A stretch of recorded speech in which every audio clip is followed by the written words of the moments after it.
many people start with the assumption that 14 billion years ago, the universe rapidly expanded, creating time and space as it went. Eventually, all of that matter coalesced. It formed stars, galaxies, planets. Eventually, we came from stardust, right?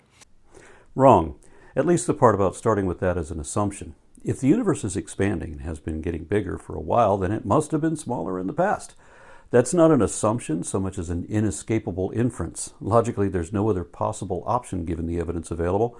And even then, what we call the Big Bang is only a tentative conclusion subject to change as the evidence demands. Astrophysicists explore additional data to extrapolate more details about that, but it's all over my head. My degree is in anthropology, not astronomy, so I couldn't say whether all of that was true or not. Thus, I don't make that assumption myself. I get that cosmic inflation, stellar nucleosynthetic theory, and planetary accretion theory are all well supported, but I neither know nor care how or if any of that began, because it's irrelevant to anything I study. And whatever that answer is, it doesn't change the fact that we are evolving apes, and that all of our various and supposedly holy scriptures are just man-made mythology with no significant truth in them. Not even the existence of God would change either of those facts. So we ask people on the street, do you think that it takes faith to believe that an amoeba, for instance, could turn into a man? So you confronted a bunch of random people, not scientists, just average folks with little or no education in anything, and you asked them a loaded question, something no scientist would agree with because it is such a grotesque distortion. You asked whether an individual amoeba could transform into an individual man. And you think that's what evolution teaches. You did not ask whether a population of unicellular organisms like amoebae could diversify into different subgroups and whether some of them could diversify again to become something like choanoflagellates, which can either be unicellular or they can exist as communal clusters. Then, as a separate question, if we allow hundreds of generations per year, times a few million years, of continuously following the same pattern of repeatedly diversifying into increasingly distinct subgroups, then could a population of something like choanoflagellates accumulate enough incremental distinctions to eventually give rise to one lineage looking more like choanocytes or primitive epithelial cells? I think that most educated people, at least in biology, would accept that this level of diversity has already been adequately demonstrated in the lab. And if we accept that much so far, then if we allow this process to continue indefinitely, then could a population of these now communal multicellular organisms continue to diversify and diversify again to eventually produce a parazoan, being technically a multicellular animal, but it's such a primitive one that it still looks like a single-celled amoeba? Then we would have to ask whether the most primitive of all microscopic metazoans could eventually also give rise to the most primitive macroscopic animals like sponges and comb jellies that are so primitive they haven't developed any organs at all. And then once we get there, we would have to ask similar questions, separate questions about every one of all these different subgroups, each representing intermediate clades between amoebas and men. So the question you should have asked, and that you would have asked if you were honest, is whether these people think it is possible, using the evolutionary process I just described, to go from the most basic of unicellular eukaryotes through all of these intermediate stages, explaining what each of these gradations are, to eventually, after 1 billion years or so, to produce populations of people. If you weren't only trying to mislead and deceive those folks, then you wouldn't have asked them about an individual anything, abruptly turning directly into what seems like a fundamentally different kind of thing, because that never happens. One, because evolution is at the population level, over many generations, not just an amoeba becoming a man. And two, amoebae are unicont eukaryotes, and so are we still. That never changed, and it won't ever change, no matter how much more we evolve. Evolution is descent with inherent modification. That means that every species, subspecies, or whatever that ever emerged was just a modified version of whatever its ancestors were, and they still belong to every parent clade that their ancestors did. To eliminate or ignore all of these evolutionary intermediates is, of course, dishonest, because creationism is itself dishonest. Apologetics arguments are deliberately deceptive because it's all about make-believe, and therefore creationism can only be defended or promoted with frauds, falsehoods, and fallacies, and never by any logically valid actual factual truth. Thus, there are only two categories of creationists. They are all either deceivers or they're deceived. To be a creationist at all, you've got to be one of them, and many are both. And a lot of them are autodeceptive, lying to themselves as well as to others. Y'all can't even admit what these terms really mean, or what the theory actually says, or what a scientific theory even is. Your phony baloney system of make-believe requires that you misrepresent everything ad absurdum. That's why you asked such a misleading, loaded question of a bunch of undereducated Americans, as if it even matters what the common laity thinks about a subject they've never studied.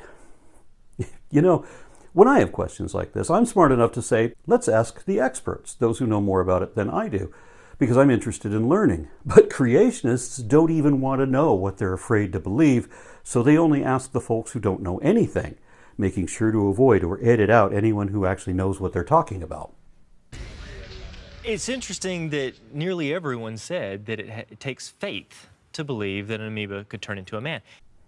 That's not interesting or surprising in the least. These regular, everyday people haven't studied evolution even enough to realize how misleading this loaded question was. None of them seem to know what any of the evidence behind evolution is, which is sad because there's quite a lot of good evidence from many fascinating fields. But notice what they did say pretty consistently, that if you don't have evidence for a belief, then that belief must be based on faith instead. They may not have understood that evolution is not a belief in the sense that there is no requirement of belief. It's not something anyone has to make believe. No one cares if you believe in science. This is something you should understand, and few people do, but it's not something you should just believe otherwise. When you don't know enough about it yourself, you should either trust that the experts probably know more about it than you do, like how cosmologists know more about the Big Bang than I do, or you can take the stance that maybe it's true and maybe it isn't, which I do in a lot of cases. And in any case, you shouldn't have to believe either way anyway. The common man may not understand science as much as they should, but most of these people on the street that were interviewed in this video, even most of the ones who didn't seem to understand much of anything, still got that if you don't have evidence for something, but you're determined to believe it anyway, which you shouldn't do, but if you're gonna, that requires faith. If you're gonna believe it anyway, and you don't have much evidence, then you need both science and faith. If you don't have any evidence at all, then you have no reason to believe, and having no reason to believe something is a pretty good reason not to believe it, but if you're still determined to believe it anyway, that's faith. Almost all these people being interviewed, and even the interviewer, seemed to understand that if you have evidence, lots of good evidence, such as we have for evolution, then you don't need any faith at all, and you wouldn't want it either. Nearly all of these people understood that faith is a belief that is not dependent on evidence. And those who believe on faith in lieu of evidence will not change their mind if presented with evidence to the contrary either, because faith is the most dishonest position it is possible to hold, being an unworded assertion assumed without reason and defended against all reason. And that's accurate because we've never seen it take place. There's not an experiment that we could do to turn an amoeba into a man. This is why I say that creationists are not just ignorant and they're not just liars, but that apologists must be both dishonest and stupid at the same time. We've never sat back and watched a billion years of anything, and even if we did, we still wouldn't have seen a bacteria turn directly into a man, because evolution never taught that and wouldn't allow it. That's a straw man, one of many logical fallacies on which creationism depends. But that distorted parody is what these cognitive incompetents claim to expect. I know because I've heard these intellectually impaired toddlers shamelessly admit this, even in venues where you're supposed to be serious. Let me ask you a question. There's not an experiment that you could Yes, there is an have experiment. in the classroom that would say, here's Darwin's theory of evolution, There and is this an proves it without a Yes, shadow of a doubt. I will tell you about that. They have done experiments with E. coli bacteria, and they have taken those E. coli and they have taken different containers of them and they froze them in time, so that How long of time? How long? they just froze them over generations, like years. Oh, okay. But this is an experiment. Okay. And so then they let the E. coli that are in the different vials continue to evolve. Okay. And then they take this group and they freeze it. And then they take this group and they freeze it. And then you can take all of them over time and compare them. And you can see how the E. coli have changed over time and how they evolved. But what's really They interesting... evolve into a person? No, they Okay, I'm just asking how to get there. I'm just trying to figure out how to get there. But go ahead. I mean, so they change. person. I think that's what we're talking about on. Oh, but that's not what we're talking about. Oh, okay. Go ahead. We're I'm just trying talking to find about out. evolution. Yeah, absolutely. So these E. How we got coli here. have... That's how stupid creationists are. That's what a willfully ignorant dumbass sounds like. This guy's a senator from Louisiana, but still. This elected idiot thinks that evolution teaches that a bacteria evolved directly into a person. No science textbook or professor ever said or allowed anything like that. So if you ever had any actual education in this at all, and yet you think this, then that's one way to know that you're stupid. It's not observable, it's not repeatable. That means that it doesn't follow the scientific method. It really doesn't. Yes, it does. Forensic scientists know how to use science to solve a murder without having to kill that person all over again. The scientific method involves testing hypotheses regarding mechanisms and such, and those mechanisms have been observed and repeated, tested and demonstrated, and they are now well understood. We also test hypotheses by predicting what new information should reveal accordingly, and we find that new discoveries actually do show that, while religion always only fails, saying, I'll never find the things that we keep finding. But of course they don't correct themselves, because faith means never having to admit when you're always wrong on every point, every time, and that you've never been right even once yet. Faith is generally seen as a weaker position, but we've kind of admitted our starting point as Christians, believe that God exists and the Bible is His Word. I'm glad that you admit to believing impossible nonsense for no good reason, and that you're determined to make believe on faith instead of evidence. Many creationists lie about that, claiming to have evidence when they know they don't, and pretending that the scientists don't really have the evidence that we know they do. That's sad too, because every single claim of evidence creationists have ever made is either not a verifiable fact, or it's not indicative of what they're claiming, or it's neither one and doesn't even make any logical sense. So thank you for admitting that you don't have any evidence and that you hold an irrational belief on faith instead. But you still shouldn't try to project your own favorite faults onto rational people who will not and do not share that debilitating condition with you. Stop pretending as if science suffers from the same fatal flaws that religion does. It doesn't take faith to accept science. It takes faith to deny science. When you ask the skeptic, well, what is your starting point? Many of them haven't even thought through that they have a starting point.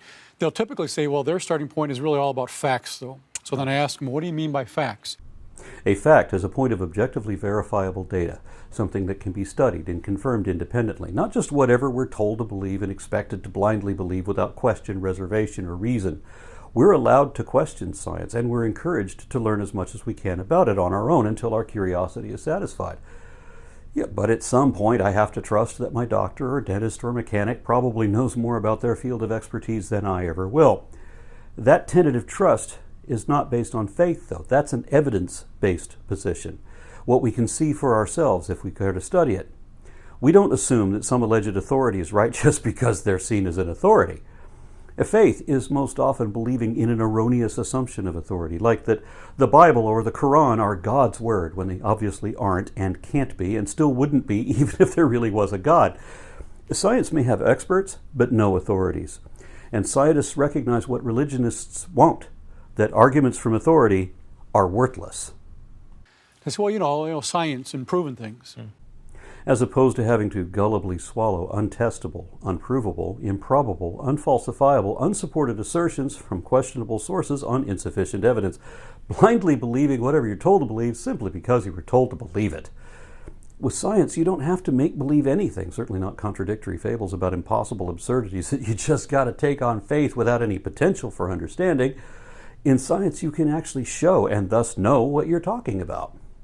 It's okay, well, what is science, especially when we're talking about origins? Not so much about weighing something in the laboratory today, but when we're talking about events that happen in the unobserved past, what is science? Science is the systematic study of the structure and behavior of the physical and natural world through observation, experimentation, and the testing of theories against the evidence obtained. Whether we're talking about what happens now or what evidently happened then, the definition remains the same. So for this professional science denialist to pretend as if there's some significant difference between observational science and historical science is yet another intentional attempt at deception. There is no such distinction. Even the distant past is subject to the exact same methodology of exploration and experiment, testing hypotheses against the evidence obtained.